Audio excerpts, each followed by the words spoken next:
예, 오늘 말씀 전에 우리 찬양 드린 대로 예수의 피가 우리를 깨끗게 한다.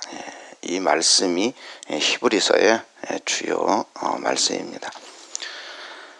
구약 시대에 하나님은 절대 타자 혹은 초월자로 인식을 했습니다. 그래서 구약 시대에는 우리 하나님을 너무나 거룩하고 너무나 높으시고 너무나 온전한 분으로 그렇게 생각을 했습니다. 그렇기 때문에 더럽고 천하고 불완전한 인간은 하나님을 직접 대면할 수가 없었습니다. 오히려 하나님을 본 사람은 내가 죽게 되었구나 이런 생각을 했습니다. 그 대표적인 예가 이사야 선지자입니다. 성전에서 이사야 선지자가 하나님을 배웠고는 너무 놀랍다 기쁘다 이런 생각을 한 것이 아니라 이제 내가 죽게 되었구나 이렇게 생각할 정도였습니다. 제사장이 1년에 한 번 지성소에 들어갈 수가 있었습니다. 이때 하나님은 하나님이 계신 지성소, 하나님을 만나러 가는 거잖아요. 그러니까 너무 두려운 거예요. 그러니까 먼저 자기의 죄를 속죄하는 그 제사를 드리고 그리고 나서야 지성소에 들어갔습니다. 그리고서도 겁이 나잖아요. 그러니까 방울을 달고 들어갑니다. 그리고 허리에 굵은 밧줄을 묶고 들어갔습니다. 만약 지성소 안에서 이 제사장이 자기 죄로 인하여 죽게 되면 어떻게 되겠습니까? 방울 소리가 나지 않을 것이고, 방울 소리가 나지 않으면 밖에 있는 제사장들이 어떻게 생각할 수밖에 없어요.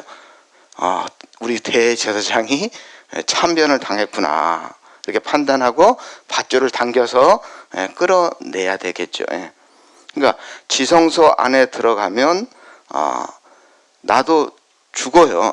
그래서 그러니까 제사장에서 참변을 당했다. 그 제사장이 들어 죽었다. 방울소리가 나지 않는다. 그럼 누가 들어가서 그걸 끄집어낼 수가 없잖아요. 그러니까 밧줄로 끄집어낼 수밖에 없었죠. 그만큼 하나님을 대면한다 하는 것이 굉장히 두려운 일이었습니다.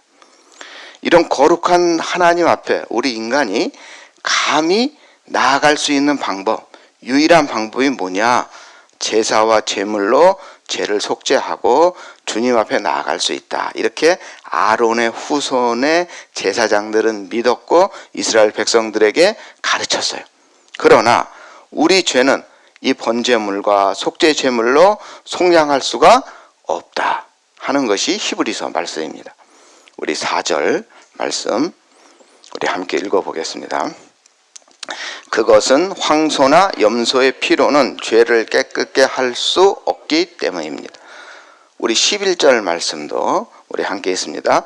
제사장들은 매일 제단 앞에서 서서 맡은 일을 행합니다. 그러나 그 제사장들은 죄를 없애지 못합니다. 제사장들과 바리새인들은 희생 제물로 죄를 속할 수 있다고 생각했지만 하나님은 제사와 제물을 원하지 않았습니다. 하나님이 원하시는 것이 제물이 아님을 입증하는 말씀이 성경에 여러 군데 나와요. 시편 50편 9절에 보면 하나님은 수소고기를 먹지 않으며 염소의 피를 먹지 않는다 이런 말씀이 나오고 시편 51편에도 하나님은 제사와 번제를 즐거워하지 않는다 하는 말씀이 나오고 그리고 하나님은 무수한 제물도 무익하게 생각하고 수양의 번제물과 살찐 짐승, 숫송아지 어린 양의 순염소의 피를 기뻐하지 않는다 하는 말씀이 이사야서에서도 나오고 예레미야서에서도 나오고 아모스서에서도 나오고 미가서에도 나오고 하나님이 제사를 즐겨하지 않는다는 얘기는 여러 군데 나옵니다. 하나님이 먹을 것이 필요해서 제사 때 제물을 바치라고 한 것이 아닙니다. 우리 하나님이 이 세상을 창조하셨고 산과 들에 있는 짐승도 하나님이 창조하셨기에 이 세상의 모든 것이 다 하나님의 것입니다. 그러니 제물을 강요할 필요가 있습니까? 없습니까? 그래서 히브리서는 제사장이나 제물이 아니라 오직 예수님만이 하나님께 나아갈 수 있는 길이다 하는 것을 말씀하고 있습니다. 예수 그리스도만이 하나님께로 나아간 새로운 생명의 길이라 가르칩니다. 그것은 예수 그리스도가 선지자, 모세, 천사, 제사장들보다도 더 위대하신 분이기 때문입니다. 우리 8절, 9절 우리 한번 읽어보겠습니다. 이 말씀에서 그리스도는 먼저 하나님께서는 제사와 예물을 기뻐하지 않으시고 번제와 속죄제도 원하지 않으신다고 하셨습니다. 이런 것들은 율법이 명령하는 제사들입니다. 그리고 나서 내가 왔습니다. 하나님께서 원하시는 일을 하려고 왔습니다. 라고 말합니다. 즉 하나님께서는 새로운 제도를 세우시려고 첫 번째 제사 제도를 폐하신 것입니다. 하나님은 제사와 예물과 번제와 속죄제는 원하지 않을 뿐 아니라 기뻐하지도 않습니다. 그래서 예수님은 첫 번째 것을 폐하시고 두 번째 것을 세우셨습니다. 하나님은 아론의 후손인 제사장, 율법에 따라 세운 제사장은 죄를 사할 수 없기 때문에 폐하시고 한 분을 예비하셨습니다. 인간의 몸을 입으시고 육신으로 우리와 같은 사람으로 오신 분이 바로 예수님이고, 이를 교리적으로 하나님이 인간으로 오셨기 때문에 성육신이라고 우리가 말합니다. 예수님은 영원한 대제사장입니다. 예수님의 대제사장직은 다른 제사장직보다 훨씬 뛰어납니다. 다른 제사장은 레위의 자손이고, 레위는 아브라함의 자손인데 아브라함이 누구에게 11조를 바쳤습니까? 멜기세덱에게 11조를 바쳤습니다. 그러니까 레위의 후손들은 멜기세덱보다 밑에 있는 거죠. 그렇죠? 예. 자, 그렇다면 예수님은 멜기세덱보다도 더 위대한 제사장이다 하는 말을 히브리서가 합니다. 왜냐? 다른 제사장들은 죽어요.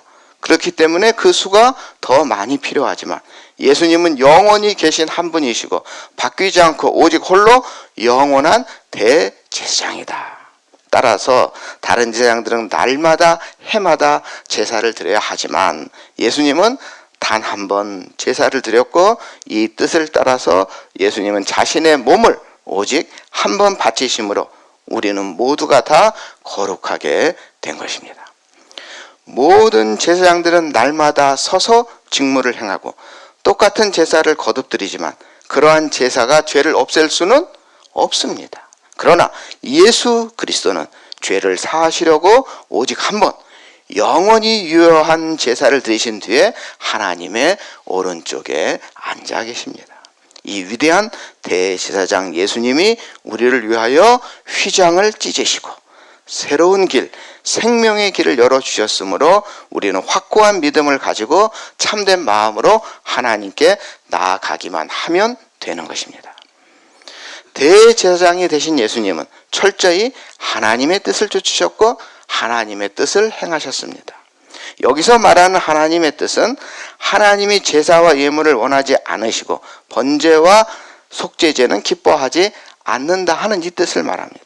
하나님이 제물을 드리는 법을 레위기를 통하여 가르쳐 주신 것은 하나님이 고기를 먹고 싶어서 그렇게 한 것이 아니라 제사를 드리는 사람들의 믿음을 보기 위한 것이었습니다. 그런데 시간이 흐르면서 이스라엘 백성들이 제사를 드릴 때 그 정성과 순종은 없어지고 형식만 중요하게 생각했습니다. 하나님이 원하시는 제물은 순종하는 마음이었습니다. 감사로 드리는 제사를 원하셨습니다. 상한 심령으로 드리는 제사를 원하셨던 거예요. 이러한 하나님의 뜻을 심중에 두고 제사를 드려야 하나님은 그 제사를 받고 그 제물을 받으시는 겁니다. 하나님 앞에 나아갈 수 있는 제사는 순종하는 마음, 통회하는 마음으로 드리는 제사이고, 이러한 제사를 드릴 때 그 심령을 불쌍히 여겨주시고 만나주시는 것이죠. 우리 예수님은 이 하나님의 뜻에 순종하여 십자가를 지었습니다. 이 하나님의 뜻에 순종하기가 쉽지 않았지만 우리 예수님은 죽기까지 순종하신 것입니다. 우리는 예수님이 십자가 죽음을 앞두고 피땀을 흘리며 기도하셨던 겟세마네 기도를 우리는 기억하고 있습니다. 이 잔이 내게서 지나가게 하옵소서. 그러나 내 뜻대로 하지 마시고 아버지 뜻대로 하옵소서. 예수님의 몸으로 드려진 제사만이 우리를 하나님께로 인도할 수가 있습니다. 예수님은 이 하나님의 뜻에 순종한 것입니다. 다시 한번 말씀드립니다. 왜 하나님이 사람이 되셔서 이 땅에 오셨고 십자가를 지었습니까? 그것은 분명히 우리 인간의 죄 때문입니다. 우리의 죄 때문에 하나님께서 사람이 되셨고 하늘 보좌를 떠나 이 땅에 오셨으며, 우리의 죄 때문에 예수님은 사람이 되시고 제물이 손수 되셔서 친히 십자가의 고통을 당하신 것입니다. 이사야서 53장 6절에 우리는 다 양 같아서 그릇 향하여 각기 제 길로 갔거늘 여호와께서는 우리의 모든 죄악을 그에게 담당하셨도다. 예수님의 순종으로 말미암아 불순종의 죄인 우리가 하나님께 나아갈 수 있는 길을 열어주신 것입니다. 순종하신 예수님은 찢기신 몸, 흘리신 피로 제물이 되었습니다. 그 십자가로 우리에게 은혜와 복을 주셨습니다. 우리 10절 말씀, 제 개인적으로는 이 10절이 제일 중요하게 생각하는데요. 우리 10절 말씀 우리 함께 있습니다. 예수 그리스도는 하나님께서 원하시는 일을 하셨습니다. 우리는 예수 그리스도께서 단번에 몸을 들이신 제사를 통해 거룩함을 입었습니다. 하나님의 뜻은 예수님의 십자가를 통하여 우리를 살리는 것입니다. 예수님께서 자신의 몸을 드림으로 말미암아 우리는 거룩함을 얻게 되었습니다. 이사야서 53장 5절에 그가 찔림은 우리의 허물 때문이요 그의 상함은 우리의 죄악 때문이요 그가 징계를 받았으므로 우리는 평화를 누리고 그가 채찍에 맞음으로 우리는 나음을 얻었도다. 우리는 결코 거룩할 수 없는 존재였지만 예수님께서 그 몸을 단번에 드림으로써 말미암아 우리는 거룩함을 얻게 된 것입니다. 이 루터가 이런 가르침을 주었습니다. 예수님의 십자가는 즐거운 교환이 일어나는 곳이다 하는 것입니다. 예수님의 십자가에서 우리의 죽음이 생명으로 교환되었고, 예수님의 십자가에서 저주가 축복으로, 죄인이 의인으로 교환이 된 것입니다. 다시 한번 히브리서 10장 10절을 보시면 예수 그리스도께서 단번에 몸을 들이신 제사를 통해 무엇을 얻었다고요? 거룩함을 입었습니다. 예수님께서 자기 자신을 십자가에 들이심으로 말미암아 우리는 거룩함으로, 즉 우리 죄 대신에 누구를 드리고? 예수님을 드리고 우리는 거룩함으로 교환을 받은 것이죠. 그래서 어떤 목사님이 이런 루터의 십자가의 교환이라는 이 교리에 감동을 받아서 시를 한 편 쓰셨어요. 굉장히 이 교리와 딱 맞는 그런 시입니다. 잘 들어보세요. 나의 주 당신은 나를 올라가게 하시려고 당신은 내려오셨습니다. 나를 거듭나게 하시려고 당신은 태어나셨습니다. 나를 부욕해 하려고 당신은 가난하셨습니다. 나를 아들 되게 하시려고 당신은 종이셨습니다. 나에게 하늘의 거처를 주시려고 당신은 집이 없으셨습니다. 나를 배부르게 하시려고 당신은 굶주렸습니다. 나를 마시게 하려고 당신은 목마르셨습니다. 나를 옷 입게 하시려고 당신은 벗으셨습니다. 나를 쉬게 하려고 당신은 짐을 지셨습니다. 나를 인정받게 하시려고 당신은 버림을 당하셨습니다. 나를 기쁘게 하려고 당신은 슬프셨습니다. 나를 복되게 하시려고 당신은 저주를 받으셨습니다. 나를 살리기 위해 당신은 죽으셨습니다. 나를 높이기 위해 당신은 살아나셨습니다. 실로 당신만이 나의 하나님, 나의 주님이십니다. 예수님의 십자가 위에서 이런 수많은 교환이 이루어진 것입니다. 예수님의 모든 고통은 바로 나를 위한 고통입니다. 예수님이 낮은 이 땅에 내려오신 것은 나를 영광스러운 곳에, 높은 곳에 앉히려고 그렇게 하셨다 하는 고백이죠. 예수님은 우리를 위하여 세상에 오셔서 죽기까지 순종하셨습니다. 예수님은 우리를 너무나 잘 알고 계십니다.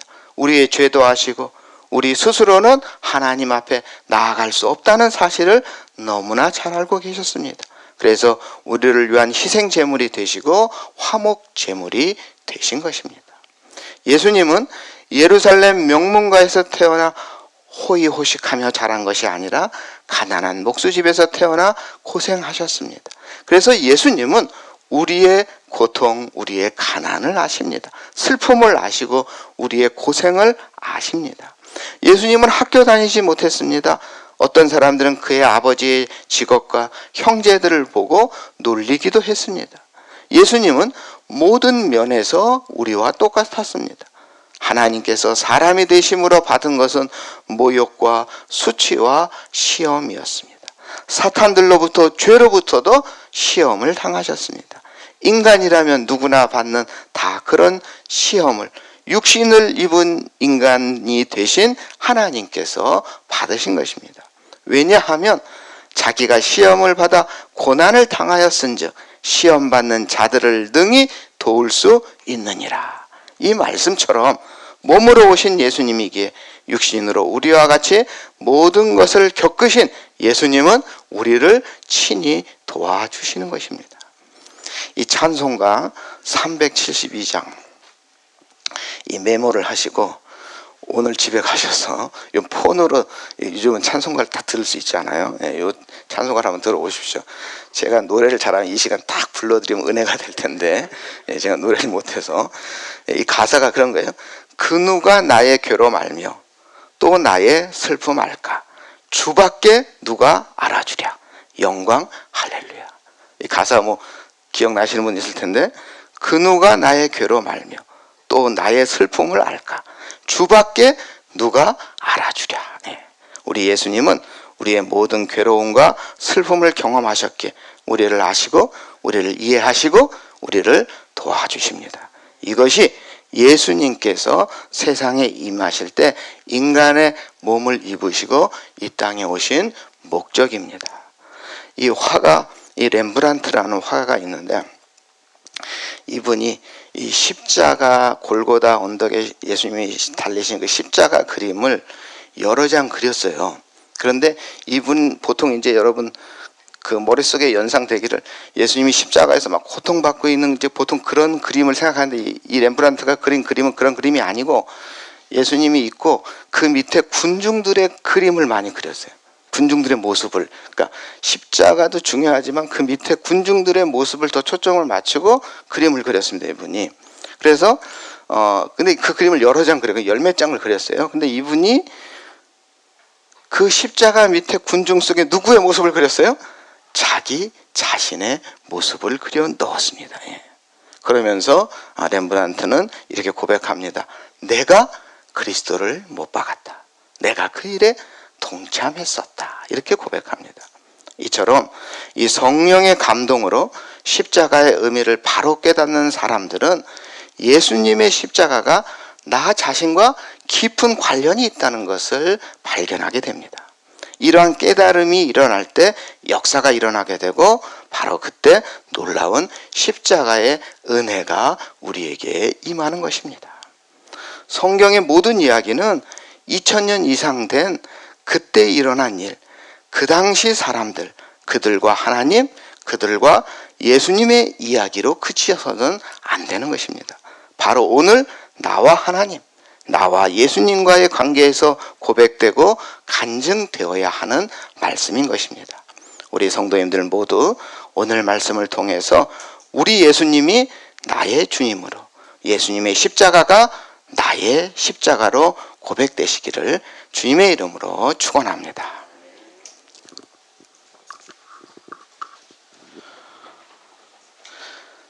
사랑의 하나님, 오늘 주님은 우리를 위해 이 땅에 오셨음을 이 시간 고백합니다. 오늘도 주님은 자신의 몸을 제물로 드려 우리를 거룩하게 하시고 우리의 짐을 대신 지시고 우리에게 부활의 승리를 선물로 주셨음을 믿고 감사를 드립니다. 오늘도 이 놀라운 주님을 만나는 은혜가 우리 가운데 역사하게 하여 주시옵소서. 이 시간 귀한 예물을 드린 손길을 기억하시고 주님을 만나는 놀라운 은혜를 베풀어 주시옵소서. 우리를 아시고 우리를 위하여 오신 주님을 만나게 하시고 그래서 기쁘고 즐거운 은총이 매일매일 계속되게 하여 주시옵소서. 이 놀라운 은혜를 우리 지인들에게 전하고자 우리가 초청주의를 준비합니다. 지금부터 기도로 잘 준비하여 우리의 지인들도 우리의 예수님을 만나게 하여 주시옵소서. 우리를 구원하신 예수님의 이름으로 기도드립니다.